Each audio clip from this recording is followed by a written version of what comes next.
ശ്രീകൃഷ്ണ അവതാര കീർത്തനം. ഇത്തം തംഭൂരി പുക്കു വസുദേവൻ ചിത്ത സന്തോഷം പൂണ്ടു വാസിക്കുമ്പോൾ ഉത്തമയായ ദേവകിക്കാലം ഗർഭമുണ്ടായി വന്നിതു ഗോവിന്ദ. പുത്രനുണ്ടായ ശേഷം വസുദേവൻ സത്യഭംഗം വരാതിരിപ്പാനായി സത്വരം കൊണ്ടു ചെന്നു കംസന്റെ ഹസ്തം തന്നിലെ നൽകിനാൻ ഗോവിന്ദ.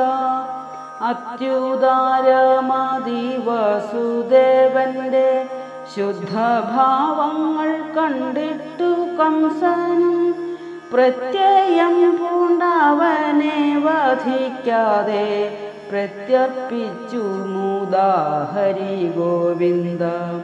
സത്തമേതരനാകിയ കംസനാൽ ദത്തനായ സുതനെ ലഭിച്ചിട്ടും ചിത്തവിശ്വാസം നന്നായുറയ്ക്കാതെ പത്തനംബുക്കു ശൗരിയും ഗോവിന്ദ.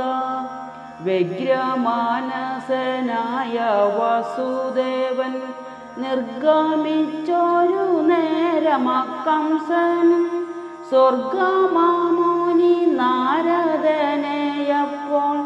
അത്ര കണ്ടുവരുന്നതു ഗോവിന്ദ.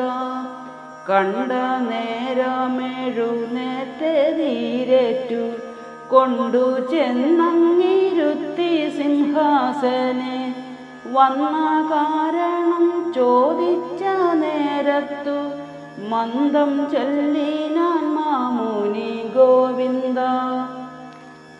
സത്രഭോജികൾ കൂടിയുറച്ചോരു വർത്തമാനങ്ങൾ കേൾക്കടോ ഭൂപതേ.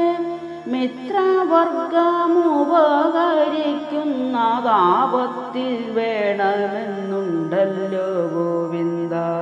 നിന്നൂടെ നാശം ചെയ്വതിനായി ചില സന്നാഹങ്ങൾ തുടങ്ങിയിട്ടുണ്ടിപ്പോൾ. ഇന്നു ഞാനതറിഞ്ഞേനിപ്പോൾ തന്നെ വന്നു താവക സന്നിധൗ ഗോവിന്ദ. കന്നൽ നേർമിഴി ദേവകി തന്നൂടെ നന്ദനന്മാർ പിറക്കുന്നതൊക്കെയും പന്നകശയനൻ പുരുഷോത്തമൻ